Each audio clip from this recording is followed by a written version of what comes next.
Welcome back to their best deck roundup for Marvel Snap. 2 new card releases and a handful of balance changes have folks rushing back to Infinite with a variety of things. Let's go ahead and jump on into the details of what's working for people on their Infinite climbs. To kick things off today with my personal pocket pick, starting off with the deck that's responsible for most of my cubes between 73 and Infinite, and that is the Black Swan Bounce deck. Black Swan, our latest season pass card, really ties all 3 of the payoffs in this deck together. They all love playing lots of cheap cards and playing them very frequently. So we have Hood, Forge, Spider-Ham, Iceman, and Nico Minar that only become free with Black Swan, but they can be picked back up to our hand with Beast and Falcon and deployed again, so we can power up our Bishop or play out lots of cards with Hitmonkey, or have Werewolf by Night chase his tail all around the board, stacking up lots of extra stat line. The last card to call it in this deck list is Mysterio, who not only adds 3 points to Bishop and 6 points to Hitmonkey, but can also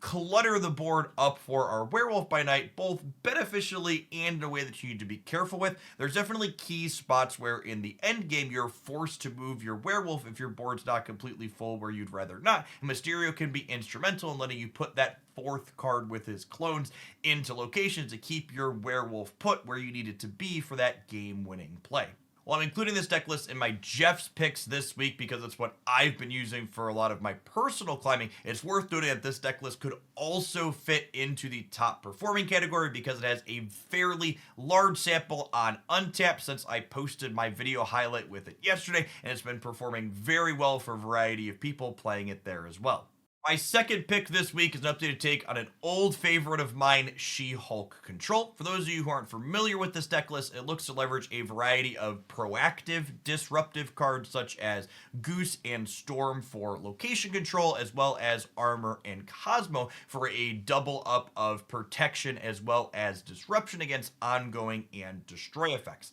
This deck essentially looks to get points on the board early and then pass on turn 5, seeing how your opponent develops, and then closing the game out by slamming down the deck's namesake She-Hulk, as well as Miss Marvel or freshly buffed Omega Red to add points on the board in a spread that's difficult for the opponent to keep up with. Not only are we playing Omega Red as a recently buffed card, but I think Marvel Snap's most recent card release, Supergiant, really stands to breathe some life into this archetype. It struggled in previous formats by going toe-to-toe with Sarah Control or getting its namesake She-Hulk leached out of your hand, and Supergiant really helps address both of those potential problems while also having an alright stat line to curve into after we play a Storm out on turn 3. Moving along to our high potential category, decks that have smaller sample sizes than Untapped but have really impressive metrics inside of those samples. We kick things off with a repeat from last week, and that is Spectrum Destroyer. I actually played a little bit of this deck on stream before the season reset, and it really felt quite good at what it was doing. Similar to the She-Hulk control list that we looked at in my Jeff's picks, this deck list has a lot of good proactive disruption, Goose, Armor, and Cosmo that can disrupt a lot of what is going on, and it's leveraging freshly reworked Luke Cage to great effect, mitigating location variance for you, as well as just shoving decks like High Evolutionary into the trash can. The real strength of this deck, if you're not familiar with it when it was a force to be reckoned with in the past, is the fact that it has 2 different 6-drops that juke the game in different ways on that last turn of the game. The opponent has to both be able to beat you playing Spectrum and powering out everything that you played across the board, as well as be prepared for you slamming down this massive 16 power destroyer in either of the lanes that you're not armored, or your lane where you have Cosmo, making it difficult to keep up with the 1-2 punch this deck can output at the end.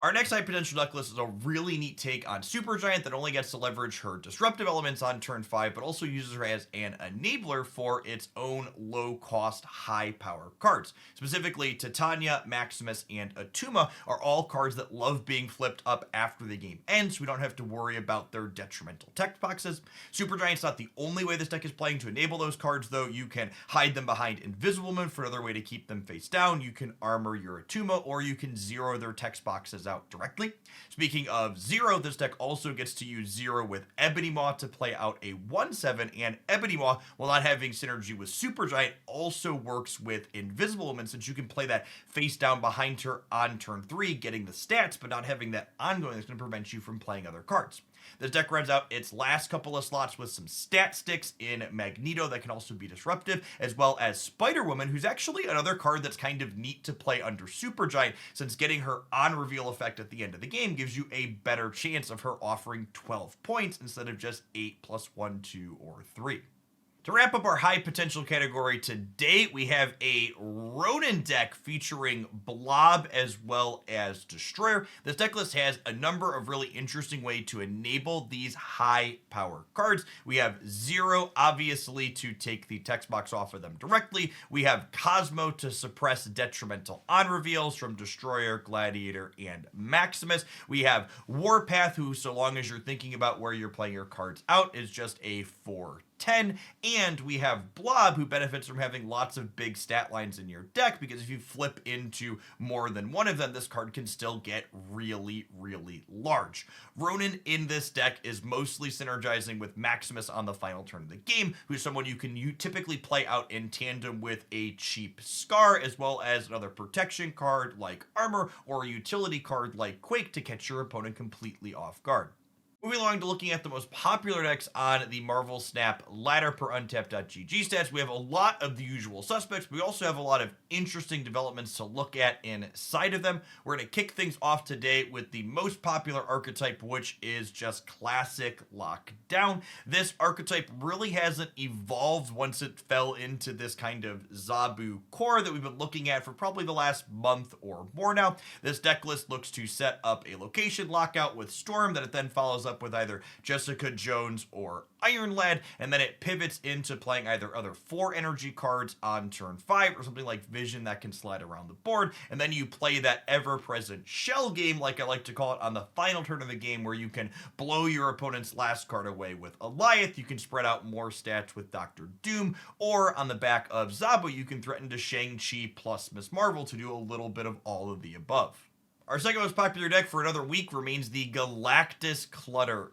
deck. While it doesn't have quite the performance metrics of the top performing decks on the ladder that we'll get to in a minute, it still has very respectable stats, and it is the second most played list behind Lockdown, so it's definitely something you're going to want to be ready for. My number one piece of advice when you're playing into this deck is, once you realize what you're playing into, you want to make sure you kind of fill your right lane ASAP to limit your opponent's ability to kick that Sentry Void across the board with Annihilus.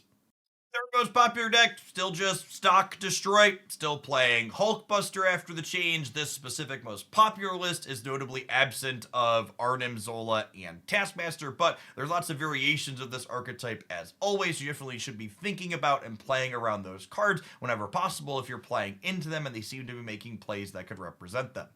Our fourth archetype in the most popular category this week definitely has the most variation among the lists being played, and that is the Zabu Darkhawk Shell. This first list that we have up on the screen, featuring Sentry and Annihilus and Alioth at the top end of the curve, is the most popular among this archetype, but it's worth noting that this core of Zabu, Darkhawk, and Darkhawk's enablers like Korg and Rockslide and Black Widow fit into a variety of different shells. For example, this Thor Beta Ray Bill Jane Foster variation top-ending Odin in this case, but also playing Doctor Doom sometimes is one of the many variations that's seeing play. This particular build is the best performing Zabu Darkhawk deck as of my recording of this video, as people are climbing back to Infinite that has a solid sample size behind it.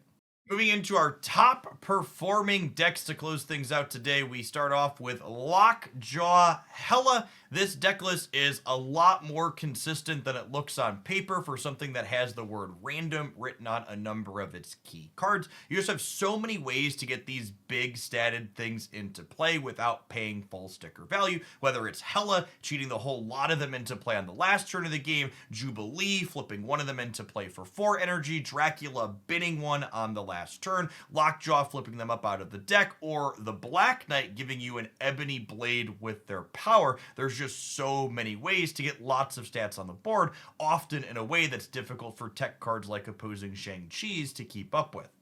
Our next top performer is another Lockjaw variation in Blob Thanos. If you want to put absolutely massive statted units into play with a dash of potent disruption that only Leech and Shang-Chi can provide, this is definitely the deck list for you. The most popular among this archetype right now are featuring Kieria to protect your big Sitch energy plays, as well as Wave to ramp them out a little bit ahead of curve, so that way you can get additional cost reductions on your Scar, letting you trigger Lockjaw extra times while still slamming down a big stat line on that final turn of the game.